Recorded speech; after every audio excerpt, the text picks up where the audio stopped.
She can't shapeshift. I want to clear that up. She cannot shapeshift. Mystique can shapeshift. Kamala Khan can stretch her body. It's basically stretchy band power, similar to Monkey D. Luffy in One Piece, or Mr. Fantastic from the Fantastic Four, but she cannot shapeshift. Khan gradually learns that outside appearances don't dictate self-worth, though her uniform of lightning bolt, mini dress, scarf, and tights certainly make for a bold look. And no, they don't. Her look is not bold. The whole point of her character was to take a look that was formerly very bold and sexy, because it was on a very sexy woman. It took the look that was indecent and then made it safe and decent for a Muslim girl to wear. This is not about a bold look. This is about taking a indecent look and making it decent and making it modest. Anyway, continuing. The parallels to Amanat's life are obvious. Kamala lives in Jersey City. She looks across the river and sees these powerful, beautiful superheroes who are kicking butt and looking great doing it. Can I ask you something? For a character who's from Jersey, why can't she ever defend New Jersey? Very rarely do her stories ever take place in Jersey. They almost always take place in New York or come to New York. Keep her in Jersey. Anyway, let me see. She crossed the river, kicking butt, looking great doing it. She wants to be just like them and thinks that's what being powerful is this individual who looks nothing like her. And again, his whole you must have someone who looks like you thing. Let's just say, for the sake of argument, I don't agree with this at all.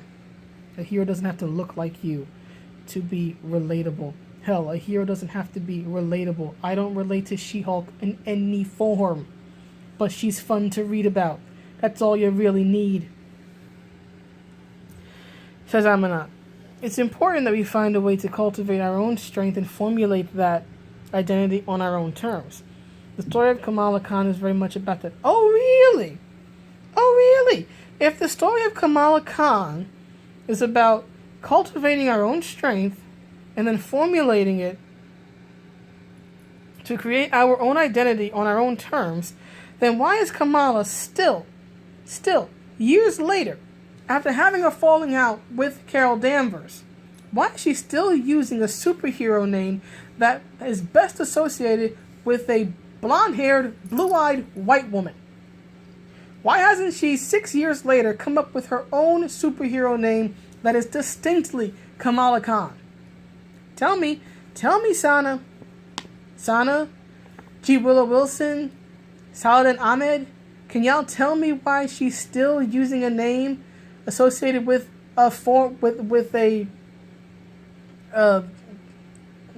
another woman?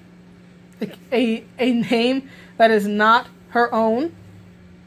Why doesn't she have her own name and her own identity yet? Because I'm telling you, with classic fans, she will never be Miss Marvel. Miss Marvel will always be Carol Danvers. Next page.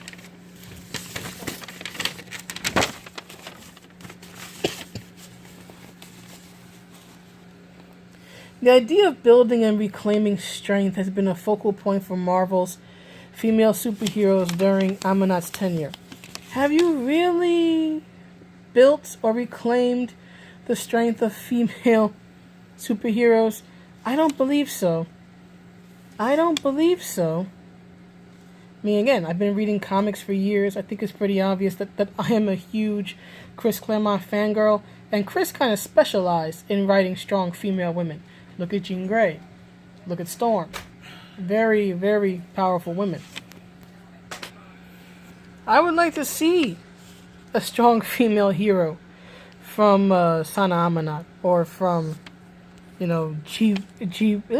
Willow Wilson, Kelly Thompson, Margaret Stoll, so on and so forth. But what I've seen them do thus far is either fail to build up their new female characters. For example, Kamala Khan, who has not displayed strength of any kind in my estimation. Having read her stories, She's still the same timid character who's still stuck in the box. She still hasn't gone anywhere. She's just spinning her wheels. And I think as a character, Kamala has potential. But the only way you're ever going to reach that potential as a character is to challenge her. Is to give her stories where she grows. Not stories where she's doing the science, which even scientists are like, what the hell is this? This isn't science. Trying to figure out how her powers work. We don't need to know how her powers work. We need to see her be a hero. Then you can try to figure out the ins and outs of her abilities. And as, again, for the strong women thing, yeah, again, you took a legitimately strong female heroine in Carol Danvers. Yes, I'm still salty about that. And you made her the very opposite of strong. You made her weak. You may not have made her physically weak, but you made her mentally weak. You made her character unlikable. So yeah, please don't try to feed me that BS of reclaiming strength. They had strength. They had strength. Nerds like strength. Nerds like strong women. Why do you think nerds read comics?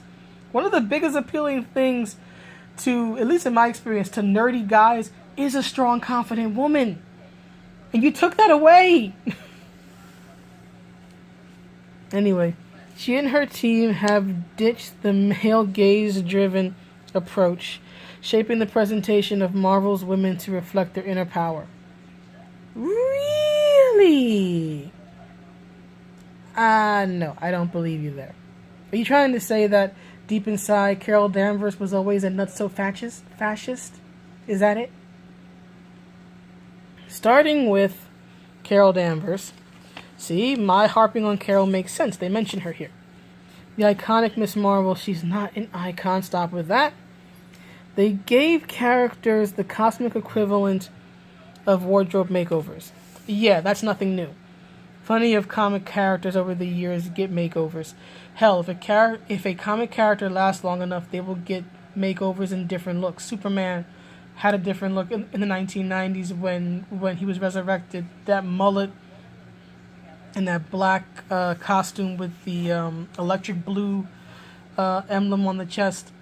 Wonder Woman's had different looks over the years. Wolverine's had different looks. Cyclops, Storm, all the different characters. Cable, Domino, just on and on and on. Batman, on and on and on and on and on. Even Carol, because her black look is not her first look. Her first look was the red top with the yellow star on the front, the booty shorts, boots, gloves, a Farrah Fawcett flip hairdo because it was the 1970s, the domino mask, and the belly actually of the shirt was exposed. That was her first superhero costume. The black costume that she's most famous for is probably the most modest costume that she has. But continuing, one of them, where was I? Yeah. One of the things that made Carol not relatable, that they put her in a bathing suit, thigh-high boots, and a sash, and thought, okay, yeah, this is what a superhero would look like. That's one of the ways a superhero can look. I mean, at its basic core, especially the swimsuit part, it's basically a leotard. The same leotard that, say, women who compete at the Olympics wear. So why is it okay for an Olympian to wear a leotard, but a superhero can't? A superheroine can't? Maybe, Sana, just maybe, it's because you're jealous of an attractive cartoon character. Just saying. That's what it seems like to me. It sounds like jealousy. I can understand this more if every female character in Marvel was given some variation of Carol's outfits, but they're not. She-Hulk has worn less at times. Carol's worn less in her history. Jean Grey tends to... She's had different costumes, but her most enduring ones tend to be full body suits. Scarlet Witch has had different costumes. I mean, look at, say, what's her name? Jubilee, right? Her most endearing costume is jorts, a shirt, big, loud pink Ray-Bans and a yellow jacket. Not all comic females dress the same. Okay, Psylocke and Yoriko and Jubilee don't look alike. They don't look alike. So please stop with this. It's probably not what a superhero would look like. And who cares? So Amanat says, it's not a very practical outfit for someone who's going to be taking on the biggest villains in the Marvel Universe. And Spidey's skin-tight outfit is practical? Is that practical? Is Wolverine's outfit with the giant flipping ears practical? No, it's not about practicality. It's about character design. Take a class in it. The changes have done more than modernize Marvel's aesthetics. Modern isn't always better. They have helped to foster a space where women feel welcome at the table. What women? Where are these women suddenly at the table? Because I can tell you that as a woman who likes comics, a woman who likes male-dominated spaces like comics and video games, I feel ostracized. I feel like what I like and why I liked it has been stripped from me. My favorite heroes have been stripped from me in one way or another. So please, I would love to know where these women are who are now all of a sudden been welcomed to the table. Because I feel like I've been pushed away from the table because I am not the gender typical female.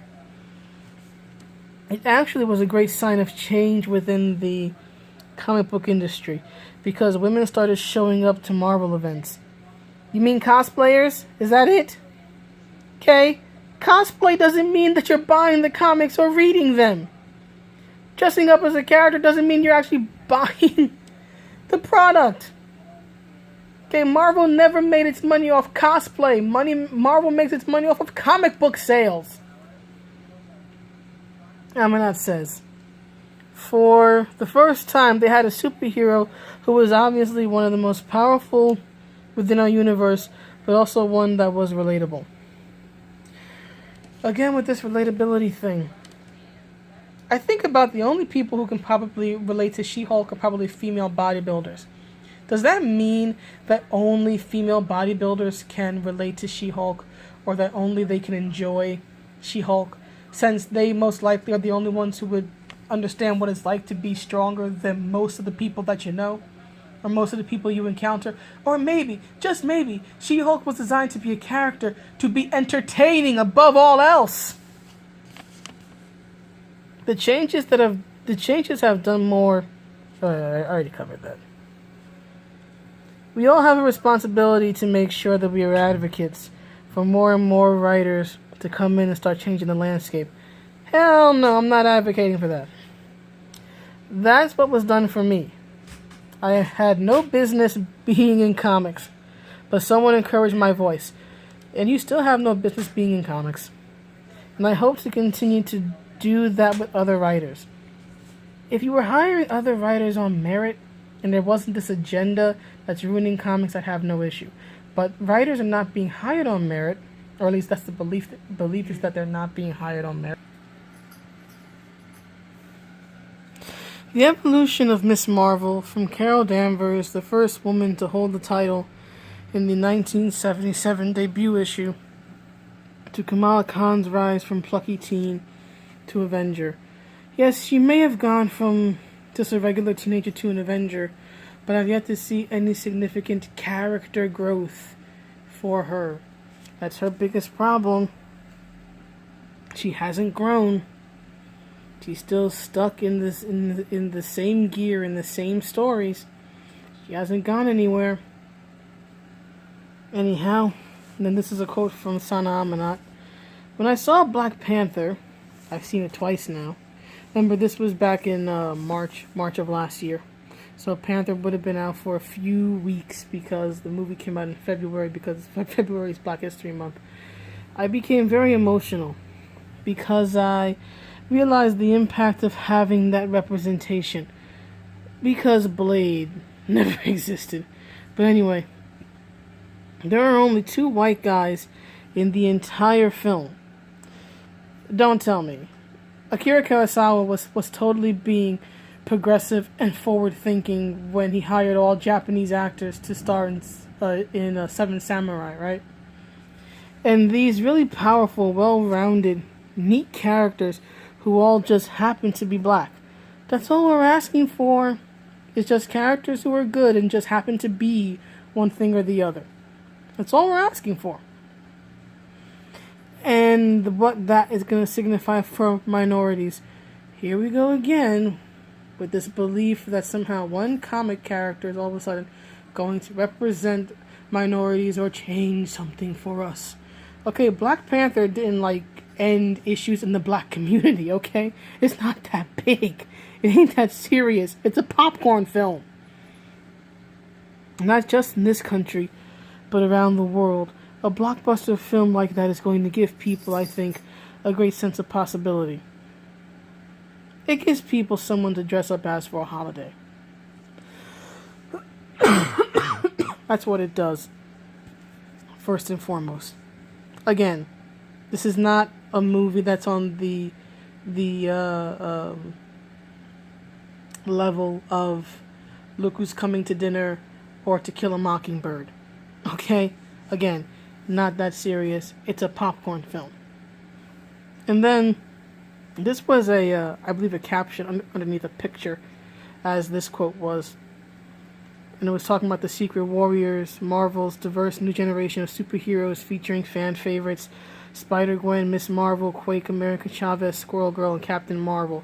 The only character of these, 4 or 5? 1, 2, 3, 4, 5, 6. That really took off is Spider-Gwen. Because Spider-Gwen's popularity happened organically. She's a well-liked character. And I'm happy for that. Spider-Gwen, Gwenpool, who's now called Ghost Spider. I think Gwenpool was a better name.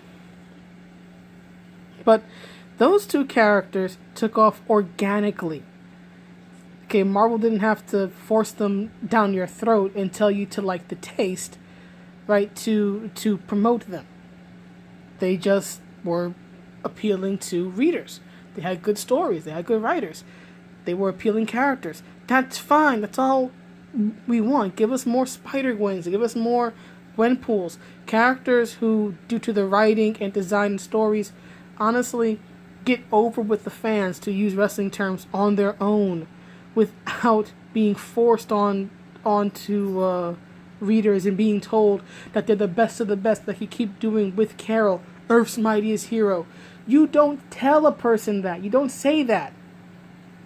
You don't have the right to say a character is iconic or a character is Earth's mightiest hero. The fan response determines that. Not the writer, not the company. The fan response. Anyway, I am just about done. This is almost an hour. I didn't think I would go an hour, but I should know I talk way too much. So I hope you enjoy this video. Leave comments. Tell me what you think, positive or negative. Again, thanks to Jim for the link. And again, a big welcome, I should say, to Thang Jerry. Have a good night. Bye.